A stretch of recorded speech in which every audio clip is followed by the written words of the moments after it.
All right, welcome. If you're new to the channel, my name's Elliott and you're watching Rickety Ski Reviews. Today, we're gonna be talking about the news with Alterra's new fun reserve pass that they announced. I'm in the middle of recording my powder ski comparison, but I wanted to pause and talk about this because this really got me fired up.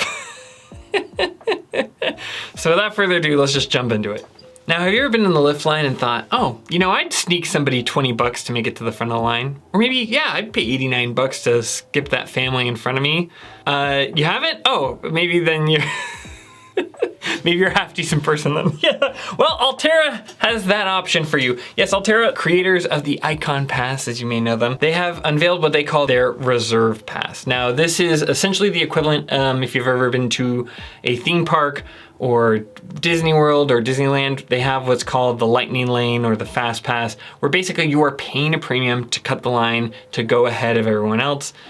And they are offering this at a premium for different ski areas. Let me just read a little excerpt from the Seattle Times. Washington's largest ski resort unveiled a new $1,499 product on Monday, the Crystal Reserve Pass, that will offer pass holders an express line on weekends and holidays from early December through March 29th. The priority access will be available on Chinook Express, Forest Queen Express, Green Valley Express, etc., etc. Day passes are also available for $199. Oh, okay, so you pay $200 for the day. This is on top of the pass, right? And just keep that in mind. The article goes on, the upgrade is about on par with a season pass or day ticket, so cutting the line will effectively double the cost of a Crystal ski outing. Prices for the Ikon Pass, a multi-resort season pass that includes Crystal, are currently on sale for $1,519. Day tickets, which are priced dynamically, nice, another invention I love, regularly reached $199 on weekends last season. Crystal spokesperson Linya Hansen said the new product was driven by customer demand. Oh, it was us that demanded it. What a bunch of slime balls. Okay. We do pre and post seasonal surveys, she said. Skiers in Seattle, Bellevue, and Tacoma are looking to save time and for ease of access. She likened the offering to high occupancy toll lanes on local highways or expedited screening at airports. But that's not what that is. I mean, high occupancy toll lanes, are you talking about like carpooling lanes? High occupancy, right? That's what you're talking about? That's different. That's incentivizing people to carpool, to do something positive. That's not, oh my God. Is there like a class out there for like how to take something really slimy, just to take a total cat turd and repackage it into something that they think is palatable? Okay. You can read the full article. I'm not gonna go through the whole thing. It's at seattletimes.com. I just wanted to kind of give you the brief overview. Yeah, so essentially Ikon, in an effort to make more money, has decided, it's not enough that some ski areas charge for parking. We're gonna have this whole concierge pass where you basically get a lightning lane in front of everyone else on weekends, which of course is made to sound like it's not as big of a deal, or holidays, but that is when it's the busiest. That's when people want access to the ski hill. They've also made it sound like, okay, well, this is for vacationing families who are willing to exchange their money for a better access to the lift. Thank you for calling. Let's call Crystal Mountain right now. Located in the Cascade Mountains of Washington. Please hold for the next representative. Hi there, I just have a quick question for you. Oh, so just the base pass is $449, but the reserve pass would be $14.99 as well. Okay, so I just got off the phone with Crystal Mountain. Yeah, the reserve pass for kids. So let's say I take my child with a disability, there's no discount or anything like that, right? I take my child with a disability to Crystal Mountain. It's gonna be $449 or $499 for a child season pass. And then they quoted me on top of that, the $14.99. So the pass pricing for the reserve, it's the same for a child or for an adult. So if I want to take my child with a disability, let's say, hey, it's really hard for him to have loud noises. Waiting in line can be really difficult. It's honestly one of the hardest parts about skiing with my child with a disability. If I wanted to go to Crystal Mountain, I'm spending $2,000 for him for a season pass. $499 or whatever for the Ikon Pass, and then an additional $14.99. This is not about helping families. This is not about helping people who just want to get a little bit more value. This is pay to play. And on top of that, shame on you, Crystal Mountain, Ikon, Alterra, whoever, for not having special accommodations for people with diagnosed disabilities. You can wrap this up any way you want, but this is greed, pure and simple. I'm somebody who's actually been to Disneyland with kids, and I can tell you exactly how I feel about those fast passes. Years ago, my wife and I saved up for a year and took our kids to Disney. It's somewhere that I did not go as a child, I had never been, and it was a big deal to be able to finally take my kids. It was something I didn't get to do, and I felt like, I was doing a good job as a parent. I was taking my kids to Disney. It cost thousands of dollars. We went in the off season. It was before my son was diagnosed, so we didn't get any of the special accommodations. And there were lines that we stood in for anywhere from an hour and a half, that we stood in for 3.5 to almost 4 hours of lines. That is unbelievable. And you would sit there. And the problem with the Fast Pass, the lines at Disney, whatever, that's a whole other issue. The problem with the Fast Pass is you're standing there and you watch the Fast Pass people go right past you. It is so humiliating. I've never had a more sour taste in my mouth because I saved up and I got my kids to Disney. I spent thousands upon thousands of dollars. I remember I dropped like a couple $100 on breakfast and watching my kids like spill fruit on the floor while I was like losing my mind. Like, oh my God, I just spent $130 on breakfast so they could have some real food before we went to the resort. And anyway, that's a whole different thing. But to then be like, okay, yeah, you guys spent all this money, that's not enough. Here are the Fast Pass, the lightning lane people going by you. And what happened is my wife and I said, okay, we're gonna buy the lightning lane because we're here for 3 days. And with our kids, we had a younger child. I had my son in the stroller with me. And he was able to go on the rides, like he was safe for that. But I was like, I cannot stand for 4 hours for a ride again. I cannot stand for 2.5 hours. I cannot stand for an hour and a half. This is absurd. And what you're gonna see with these fast passes for skiing is it's gonna be the same thing. You're gonna be standing, waiting in line with your kids, and you're gonna see some schmuck go past you in the reserved pass lane. What a pile of baloney. Isn't it enough? Haven't you guys squeezed us for enough? Are you kidding me? In an area where people are already trying to figure out if they can afford skiing, you pulled this kind of stunt. I'm so pissed off. I'm so upset about this. And luckily, I'm not gonna be affected. My mountain is a nonprofit. It is one of the best mountains out there for taking care of people and being part of the community and really doing right by the people at the hill. You know how much my passes are? It's like $400 or $500 for a season pass if you buy it in February. And then my kids' passes vary anywhere from like $60 to $100 for the season. I think my oldest might be like $140 now. That's it for season pass, no blackout, every day. Mine at $549, or I'm guesstimating around there. That includes mountain biking. That gives me a discount to local businesses. This whole Alterra thing is totally out of control. You're gonna spend $2,000 on a kid so you can get the express lane. You're gonna spend $3,000 on a season pass. You're gonna spend hundreds of dollars each day so you can get a fast pass so you can get to the powder. Skiing is already enough of have and have nots. I grew up in rural Vermont. The reason that I went skiing was my stepdad was a ski instructor and it was basically used for me as a babysitter. I would get dropped off at 7 in the morning before the lifts even turned. I'd hang out, I would get, whatever discounted breakfast they had at the lodge through the employee discount. And then somebody would pick me up at 4:30 when the mountain closed. I was just there on my own. You know what I mean? It was used as a babysitter. So I got a lot of time skiing, but that was purely out of utility, I guess. And back then, for my local ski program at my school, they had a locals program where a kid could get a season pass for $100, K through 8. This isn't about helping people. This isn't about helping families. A fast pass makes sense for some people, right? Like if you have a disability and you need to kind of get on the lane, or if you wanted to say that the fast pass was for lessons, which it historically has been, or ski patrol, or whatever. There are certain situations where it makes sense, but this isn't it. We are seeing year over year that Vail announced that they are selling less ski passes than they did last year, but their revenue is up because they're charging more. At what point are you gonna hit a breaking point where you have taken the diehard fans and squeezed them too much, where they're gonna give up, they're not gonna buy skis for next year, they're not gonna buy passes, and will they come back? If you lower the prices, will they even notice? I spent probably 5 years not skiing because I had young kids and I was just trying to save up for a house, and I did not ski for 5 years because of that. And this is just gonna push people more in that direction. I've said this before and I'll say it again, it is so short-sighted to treat people like this. You need day ticket skiers, you need beginners, you need young kids to be able to access the mountain because that's how you get lifelong skiers. For the long-term health and sustainability of the ski industry, you need it to be more accessible early on. And when you take this and you go, no, we're not gonna make cheaper tickets, we're not gonna look at long-term health. We are gonna take the diehard fans and we're gonna squeeze them for as much as we can.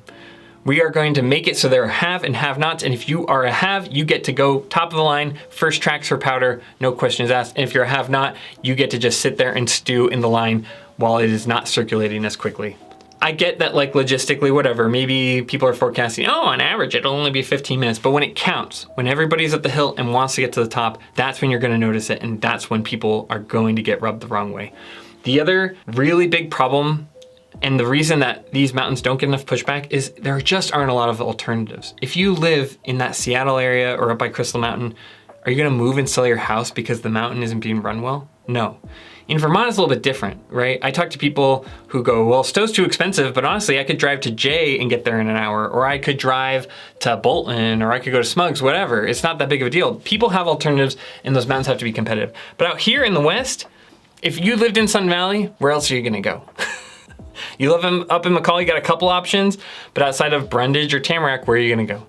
And because the mountains and cities out here are so spread out, there just are not a ton of alternatives for people, and these companies get away with just the most obscene crap.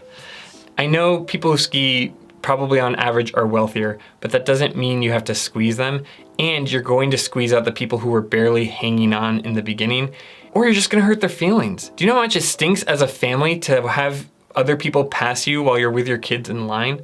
Like I said, anyway, I'm retreading the same tire. It's short-sighted, it's stupid, and I hate it. There's nothing good about it. There's nothing redeeming. There's no option. Even Disney, the Fast Pass is accessible. The Lightning Lane is accessible to kids with disabilities. You guys couldn't even do that. I tried to give you the benefit of the doubt. I don't know. Alterra, whoever came up with this, you guys have to go to bed with yourself at night. When skiers leave and they don't come back, now you know why, right? This video answered that. For everyone else out there who's struggling with this or is frustrated with past prices, I am too. I don't know how you fix it. I think the only thing you can do is if you have an alternative, if you have to drive a little bit for a mom and pop ski hill, do that, I think. I think that's the only way. The only way you can send a message is with your wallet, unfortunately. If you have the express lane and you have the means to buy it, I'd recommend not buying it. The reason I keep bringing up families in this scenario isn't just for me being, like narcissistic. It's that when you stand in a lift line, there are already people who cut the line. There are already people who kind of snake through. There's people who use the single lines. I'm not getting on their case. That's a totally legitimate way of getting through the line. But the people who are waiting in line patiently, who always take their turn, it's usually families, usually people with young kids.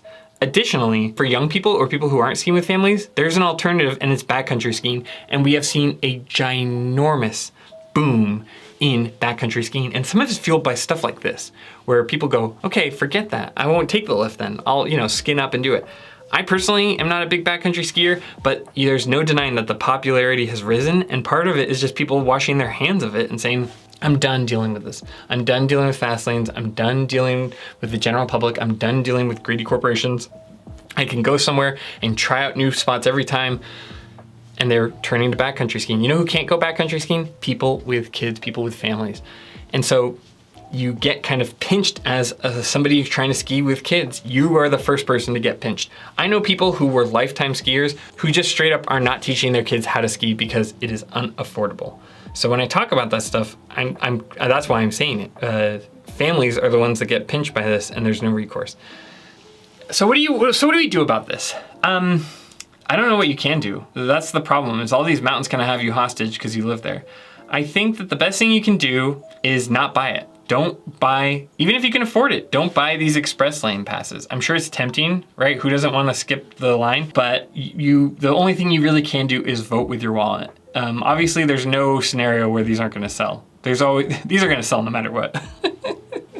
You can abstain. You can say, you know what, I'm going to wait in line.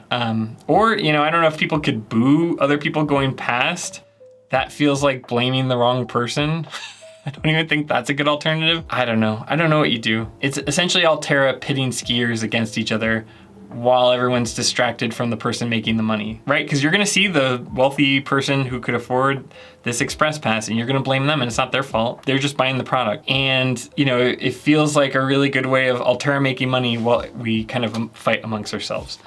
My best advice is just don't buy it if you can help it. And if you have the option to ski at an Ikon or Alterra ski hill versus maybe driving an extra half hour to a mom and pop locally owned mountain, go and support those local mountains. I know that for a lot of people that's not the case. Whatever you have nearby, you have nearby. But now is the time to send a message of, hey, we're not gonna keep playing this game. If that's your ski hill and you're buying a pass, I'm not gonna fault you. I'm not gonna tell you what to do. Other than that, I don't know. I hate being this glum. I hate, skiing's supposed to be this fun thing where everyone goes out and gets fresh air. I guess the other option is like, on holidays and weekends, maybe just don't go. So if there's no line, that's the ultimate move, right? There's no line. And people pay $1,500 for a reserve pass. Could you imagine you paid $3,000 total, right? You paid $1,500 for your pass and then another $1,500 for the reserve pass. And every time you went to that reserve line, the general public line was empty. I know that's a fantasy, that would never happen, but that's how you get people to stop buying it, when it stops becoming valuable.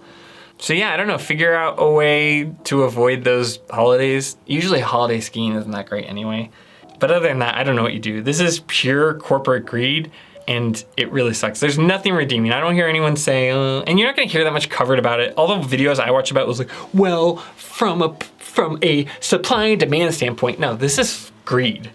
And this is the kind of thing that chokes out the ski industry at large because it becomes so unbelievably, unapproachably expensive that people just give up. And they don't, we don't get the beginners, we don't get the kind of long-term growth. This is essentially, in my opinion, a greedy corporation choking on its own tail. And the only thing you can try to do is just make it look silly. Go to a local hill, skip out on the holidays and weekends if you can, or as much as possible. But other than that, this stinks. There's no redeeming quality to this, in my opinion. This is resort saying, oh, well, we're failing with the tickets and we're failing to get people on the ski hill, but why don't we just charge existing users more? Yeah, gross. There's skis that I like that are more expensive. Spending more money is not like an inherently evil thing. Sometimes you buy a ski and it lasts longer because you bought something, or it does a better job because you spent more, or it's made by a real person, it was made in America, it was made by hand, whatever. Like, there are reasons to spend more. But here, this is not the case. This is pure greed and taking advantage of people being impatient. And the best thing I think we can do as a community is try to abstain from it as much as is reasonably possible. Anyway, kind of a sad video. I don't like making it, but it was something I felt like I needed to talk about because it is very gross. And shame on the people over at Alterra. As always, if you like this kind of content, if you like my independent videos, right? You see a lot of influencers are sponsored by Ikon and Epic and yada yada. I don't take money from any of those people, so I can talk freely. So if you like this kind of independent content, please consider liking and subscribing. We also have company Ko-Fi and Venmo if you want to donate. Do it through that rather than YouTube, which takes 50%.